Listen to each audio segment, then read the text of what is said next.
आचार्य जी, ये कई लोग बोलते हैं कि तुम्हारे भाग्य में दुख लिखा हुआ है और जो विधि का विधान है वो होकर रहेगा और जो दुख भोगने हैं वो तो भोगने ही पड़ेंगे। तो क्या हम अपने भाग्य को बदल सकते हैं कर्म की शक्ति से?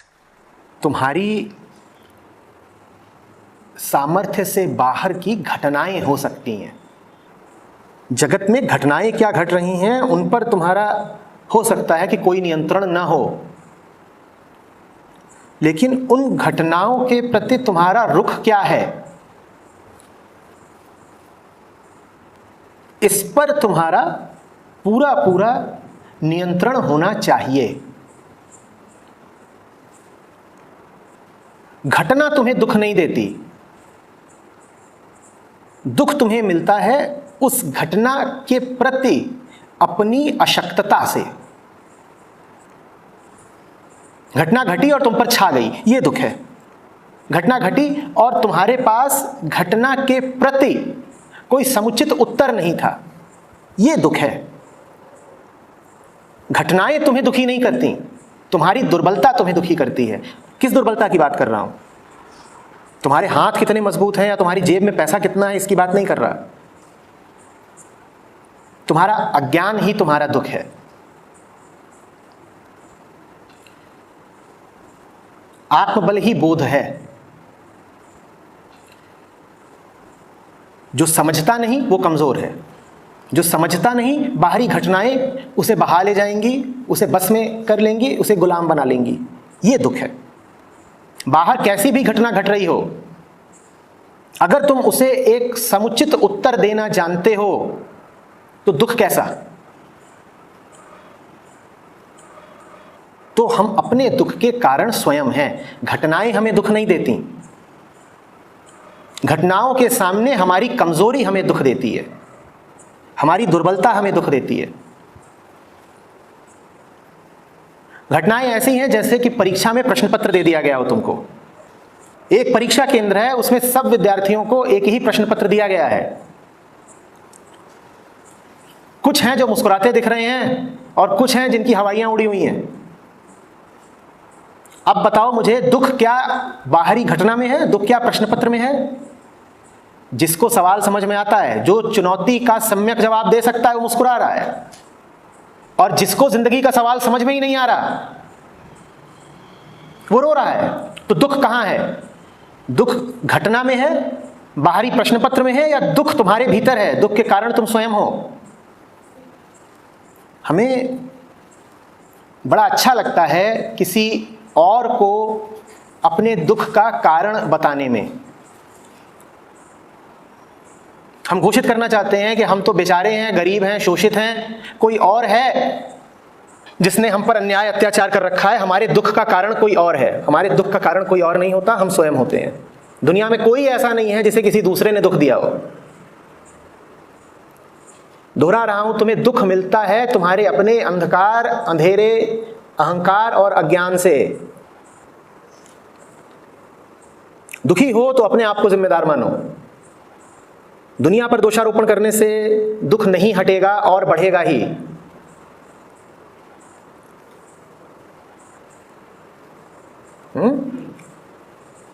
भाग्यवाद भी यही है, दोषारोपण। हम बड़े चतुर खिलाड़ी हैं। दुख आया हुआ है तो किसी न किसी पर तो इल्जाम लगाना ही है। जब कोई नहीं मिला इल्जाम लगाने को तो ईश्वर पे इल्जाम लगा दिया। यह भाग्यवाद है। आमतौर पे कह देते हैं इसने दुख दिया, उसने दुख दिया, उसने दुख दिया। अब कभी ऐसा भी होता है कि दुख आया और कोई मिल ही नहीं रहा इल्जाम लगाने को, तो कह दिया ये दुख तो मेरे भाग्य में था, मेरी किस्मत में था, ईश्वर जिम्मेदार है। तो लो, दुनिया तो दुनिया, हम ईश्वर को भी नहीं छोड़ते। हम कहते हैं दुख उसने भेजा है, ऊपर से भेजा है, हम क्या करें? दुख ना ऊपर वाले ने भेजा है ना नीचे वालों ने भेजा है, दुख अंदर से है। तुम्हारे मन की उलझी हुई हालत का नाम है दुख। तुम्हारे अहंकार की अकड़ी हुई हालत का नाम है दुख। और जितना ज्यादा तुम दूसरों को जिम्मेदार ठहराते रहोगे दुख के लिए, तुम्हारा दुख उतना सघन होता जाएगा। दुख आवश्यक नहीं है। दुख समझ लो कि एक चुनाव है। दुख एक विकल्प है।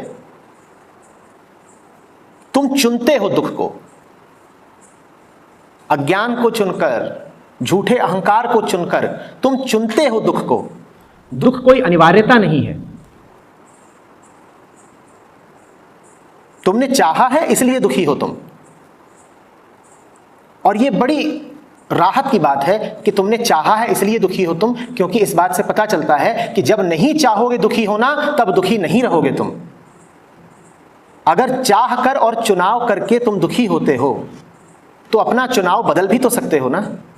बदल दो चुनाव, दुख चला गया। दुख चला गया तो क्या आ गया? सुख। बुद्धू कोई दुख थोड़ी ही चुनता है, सब सुखी चुनते हैं। यही तो अज्ञान है। अंदर की वर्णमाला में स द जैसा लिखा जाता है तो तुम लिखते हो सुख, वो बन जाता है भीतर दुख। अभी तक तुम्हें ताज्जुब भी हो रहा होगा कि गुरुजी बोले जा रहे हैं कि दुख हम चुनते हैं इसलिए मिलता है, दुख चुनते हैं इसलिए मिलता है। दुख तो हम कभी चुनते ही नहीं, हम तो हमेशा सुख चुनते हैं। यही तो अज्ञान है, ये ना जानना कि जो सुख चुनेगा उसे दुख जरूर मिलेगा। स बराबर द। सुख तुमने चुना नहीं कि दुख तुम्हें मिल गया। तुम भी कह रहे होगे कि गुरुजी हमें कितना बुद्धू समझते हैं, कह रहे हैं कि तुम दुख चुनते हो इसलिए दुख मिलता है। हम दुख क्यों चुनेंगे भला? हम तो होशियार हैं, हमने तो सुख चुना है। होशियारी भारी पड़ती है। चालाकी से ज्यादा बड़ी मूर्खता क्या होती है? अपनी अपनी नजर में सब होशियार ही हैं, सब चालाक हैं और सब दुखी हैं। सबने सुख चुना है, मिल दुख रहा है। तो फिर क्या करेंगे? बोध का मतलब है ये जानना कि सुख और दुख अनिवार्यतः साथ चलते हैं। इनमें से एक को चुनना माने दोनों को चुन लेना, और एक को चुनना तो जाहिर है कि क्या होता है, चुनते तो सुख को ही हो। जिसको भी दुख मिला है सुख की चाह में ही मिला है। गौर करके देख लो, जिसने सुख ना चाहा हो उसे दुख नहीं मिल सकता। तो सही चुनाव का मतलब होता है सुख दुख के द्वैत को ही न चुनना, उस सिक्के को ही न चुनना जिसके एक तरफ लिखा है सुख और दूसरी तरफ लिखा है दुख। खोटा सिक्का है।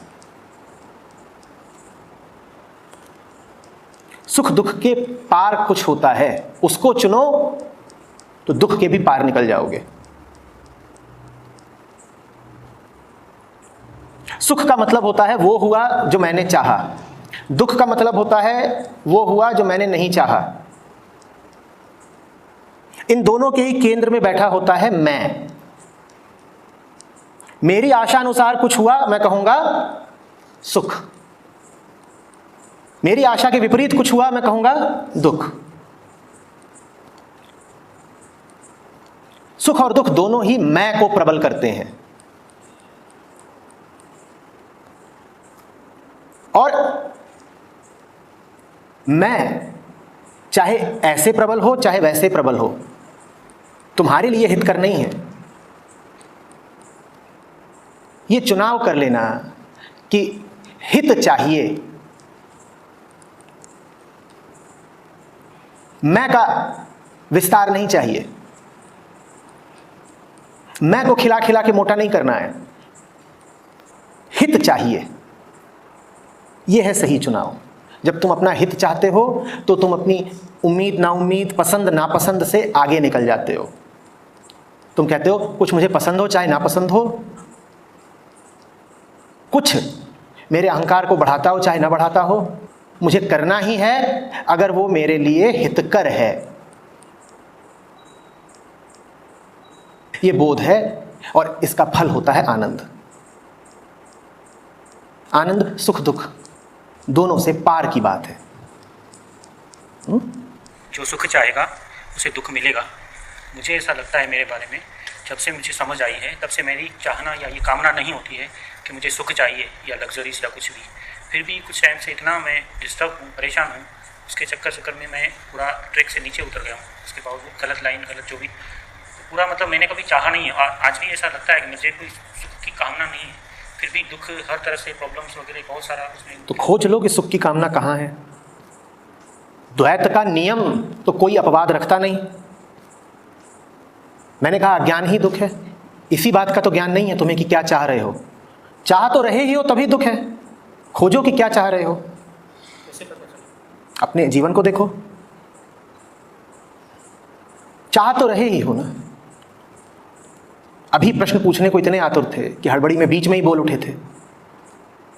कुछ तो चाह रहे हो, और क्या चाह रहे हो वो जीवन को देख के पता चलता है। जैसे अभी तुमने जो किया उसी को देख के पता चल गया कि ऐसा तो नहीं है कि कामनाएं छोड़ दी हैं।